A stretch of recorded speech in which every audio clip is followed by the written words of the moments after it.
The state of California approved a law that said you can take your single family house, if you have enough room, make a flag lot and build something back there. Let's call it an ADU. Take that unit and your single family house, and make it into a 2-unit condominium.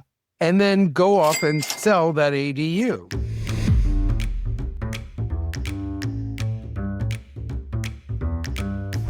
Two white guys with beards and black shirts. This is another episode of We Fixed Real Estate. Fred, how's it going? Don't forget the glasses too. Oh, and glasses. Yeah. So here you are. If you ever wanted to watch two white guys with black shirts, beards, and glasses, here we are. But instead, we'll talk real estate. So let's see. We're here to talk about real estate. Oh, yeah. Top of mind, golf courses. So in beautiful Irvine, California, which is basically a giant planned development anyway that popped just out of the earth in modern times. Oh, growing up, it was all orange fields. Yeah. Yeah. And then all of a sudden, Irvine company came in and had this planned development, and boom, here we are. So they are continuing to want to buy houses. Of course, we have the lack of housing and, of course, pricing, which is nuts, but there's still plenty of demand. And there's plenty of demand for the prices that you see advertised. Yes, there's tons of people who would love to be able to buy, who can only buy at half that price, but this isn't 2009 anymore. Mm-hmm. I'm sorry, the economy has grown significantly. The jobs and income has grown significantly. So, and people want to plant roots. So that's what happens in a progressive society. Yeah, I don't have the answer as to how to give people, there are state programs, and especially in cities like San Francisco, where if you build, you have to do moderate housing, but it's not solving the problem. Mm-hmm. It's taking a little piece. That's about it. But anyway, they've decided to take the Oak Creek Golf Club. And yes, there was some written agreement between a bunch of politicians and them gazillions of years ago, like 20 some years ago, that it's going to be protected open space. But I don't include golf courses as protected open space, because all it is a bunch of people playing golf. Mm-hmm. Okay. Yeah. There's nice trees and things like that they're going to take care of because they want to keep the place nice so they can charge higher prices for it. And but if it's an open space, you expect the public to be able to just go out there like a park. Yeah. And there's chemicals that they spread. I mean, some of them now use non-toxic stuff to keep the grass a beautiful green. If you notice, if you go to Europe, they could care less if the grass stays green. They just keep it mowed, because the ball and the club doesn't know what color the grass is. Okay. Mm-hmm. So it doesn't really matter. So it's just an aesthetic. So you could say, oh man, that was a beautiful course. Mm-hmm. Doesn't really mean anything. So anyway, they're going to somehow rip up this thing or augment it and change it around, but they want to put 1,500 houses on a golf course. And I said, go for it, guys. Mm-hmm. Golf has this problem years ago that it was just for country club people. And then you had really crappy public courses, and, some great golfers came out of public courses. Mm-hmm. But are there too many public courses for what should be done with housing? And I'm more of a housing advocate, because the more houses you have, the lower the prices. Allegedly, it's going to bring more jobs for construction, et cetera, and you're going to get more people living in places. You add that into the idea of getting more housing near the train stations, like they've been talking about, proposing, passing bills, et cetera. Mm-hmm. And then there's the third thing. And here's the third thing is really the second thing that I want to talk about, is Los Angeles. So if you remember, maybe, it's got to be in like 2023 at this point. It's been so long. The state of California approved a law that said you can take your single family house, if you have enough room, and make a flag lot, meaning like a pole and a flag. Mm-hmm. So it's like an L shape. And build something back there. Let's call it an ADU for the lack of a better word. Mm-hmm. It's got full electric, full everything. And then take that unit and your single family house, and make it into a 2-unit condominium. and then go off and sell that ADU. Now, if you have a $2 million piece of property, the house in front, let's just make it up, it's $1.5 million. You're going to be able to sell the little thing in the back for 500. Somebody's going to be able to afford it. Maybe it's 600-700 square feet, not too big. There are things you got to get condo docs done and easements and approvals, but Los Angeles has, and one of the biggest things about this bill, the worst thing about it is every single municipality, I believe on a county level, had to approve it. Might even be a city level. I'm not sure. Los Angeles is finally getting around to approving it. So what we're going to see in LA soon, I hope, is at least the start of these and getting, there's a business idea for a lawyer who's in real estate to come up with a package that they could sell to a homeowner that will do the 2-unit condominium. Make sure it complies with Fannie Mae, Freddie Mac guidelines, kids. So you don't have a problem. You don't need a reserve study because it's not over 4-unit. But if it has a balcony, everything's got to be inspected and all that kind of stuff. And rules and regulations. This is, even though you have CC&Rs on your property, this kind of changes it and kind of upgrades it, but it's going to happen. LA, it's a big city, so it's really great that this is happening there. I could see them popping up in houses where you're going to have at least a half acre. So it's not a ton of properties because you go into Santa Monica that has the houses with the alleys in the back. There's nothing much you can do about that. You really need to have a driveway. So it's going to be for that bigger properties, but we'll see how it goes and see what happens. It's my understanding it's already been approved in San Jose and it's being implemented.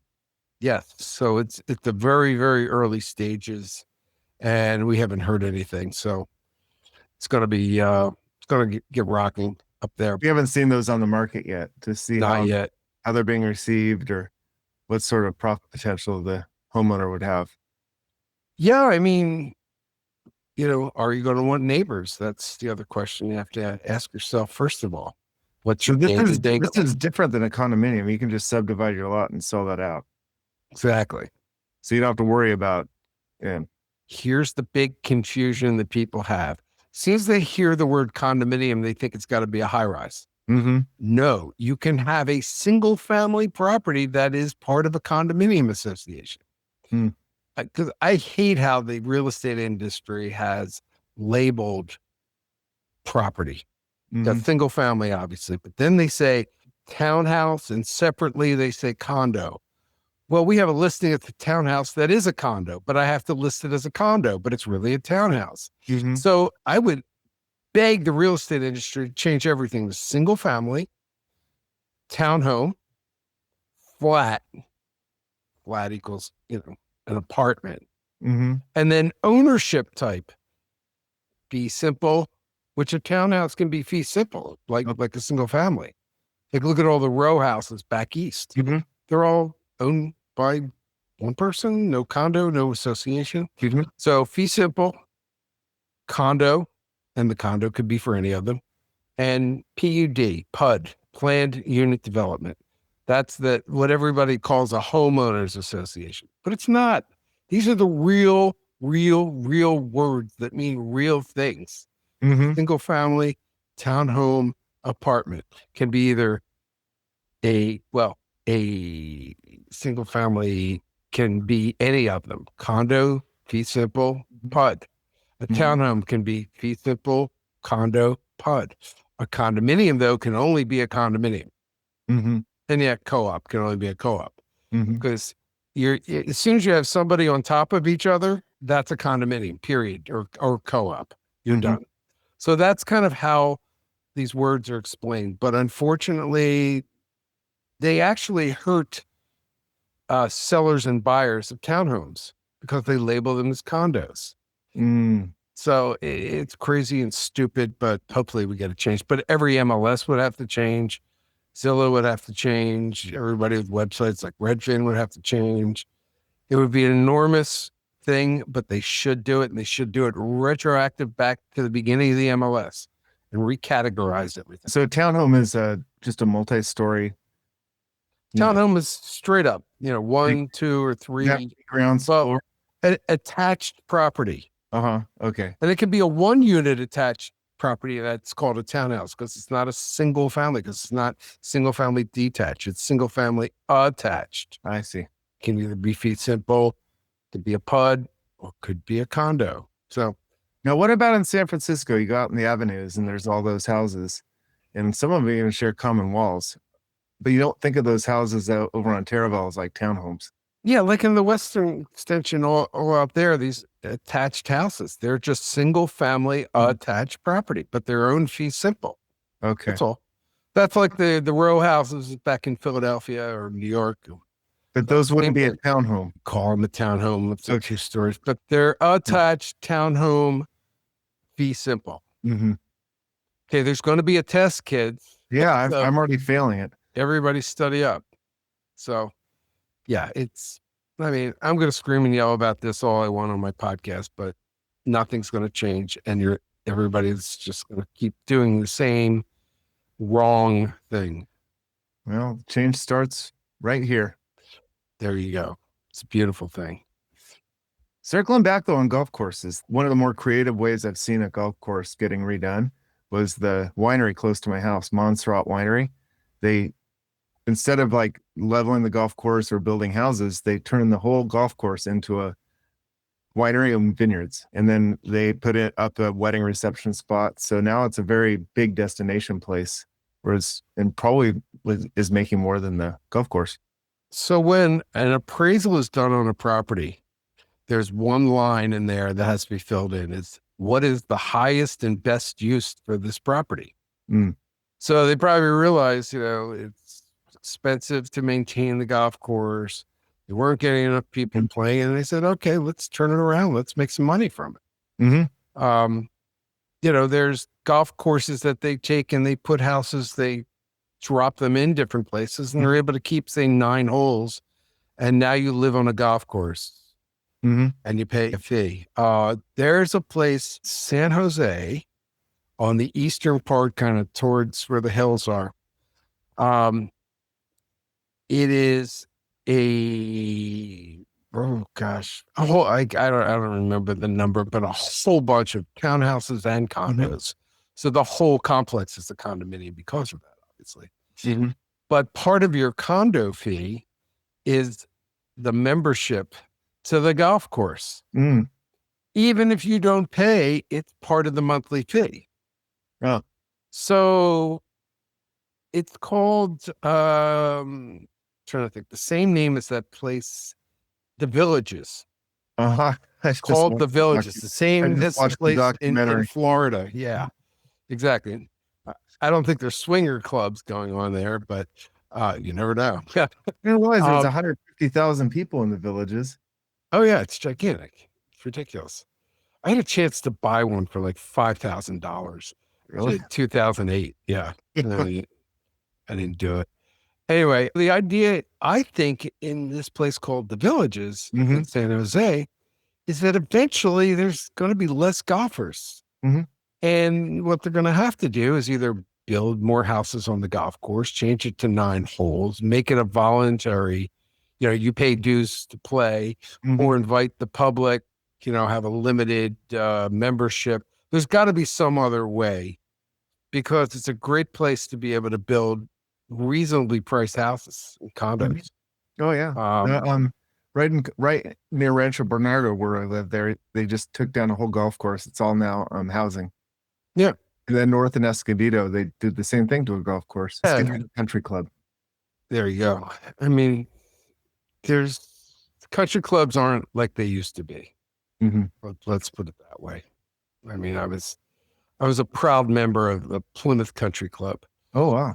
Golf course built in 1912. That was about the golf course. I didn't go for dinners or any of that. Saturday night dinner dancing with the wife and little Sinatra music, The CNBC version of Fred Glick. Yeah. At the golf course in a suit. Yeah. Suits, ties. There it is. Black Yeah, shirt. if you haven't seen it, you got to check out Fred Glick on CNBC. It's on the Arrivva site. Yeah. Or just Google it. Yeah. Oh Hey, yeah, or Google it. But we it was, really want you to go to the site. So go to the site. it was, Arrivva.com. Show us your do support. we have a search? Here's a question for you. I'm going to ask you live on this podcast. Do we have a search bar somewhere on the site that you can search the site? Let's just ask why we're revamping the site. We're revamping the site because there's so many copycatters out there. We need to actually take this to the next level.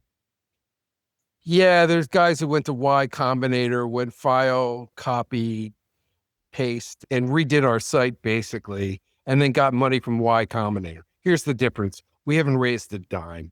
Mhm. Okay. So they're going to run into a situation where they're going to have months where they're not going to be doing any deals and they're going to have to pay back their investors. They're guys who are new to the business, but hey, we'll charge a flat fee. They don't have our experience. No, I mean, to be really honest. The only thing that's given back a dime is Arrivva in rebates. There you go. I'm sure that, and they also have a buyer broker agreement that says they will take 2.5%, but they may change that on every deal. Meaning, if you're going to get a rebate, they change their buyer broker fee. We do it the other way. We say we are allowed to collect as much as we can for your benefit. Say somebody's offering 4% broker fee and a $10,000 bonus in new construction. Mm-hmm. We're allowed to collect all that, but we can only keep $97.50. The rest of it belongs to you. And actually all the money that we get in goes into a escrow account, not our operating account. Mm. So we haven't earned the money till it comes in, we rebate you, and then we take out our fee. So there's a big difference, and be very careful as to what they're doing. It makes no sense the way they're just flipping around contracts.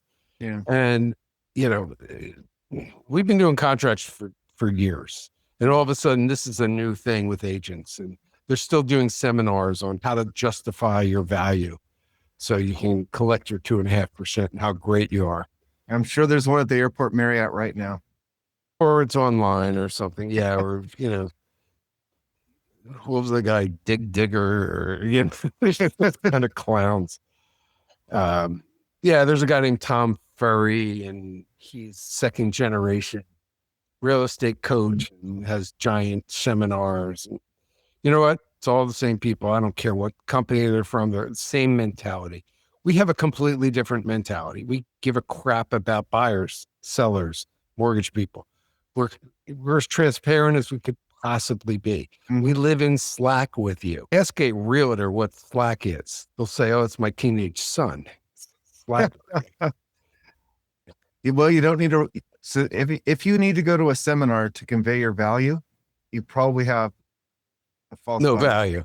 Yeah. With Arrivva being so transparent, very easy to convey your value. You can do it in one sentence. Yeah, exactly. Here's an issue that some people have sometimes. The way we start with any buyer, seller, or mortgage, we have a Google Meet. And here's the reasons for it. Number one, you're going to get, let's say if you're in the Bay Area, want to buy a property, you'll get myself and Renee. Mm-hmm. We're both brokers. We want to both hear what your situation is, what you're looking for. Then we can explain exactly how we work in detail and then answer your questions. Whereas if you just want to have a text conversation real quick, you're not going to get the gist of what we do and everything that we're going to be able to do for you. Mm-hmm. So yeah, it takes 15 minutes. Sometimes, hey, we've had these that last an hour.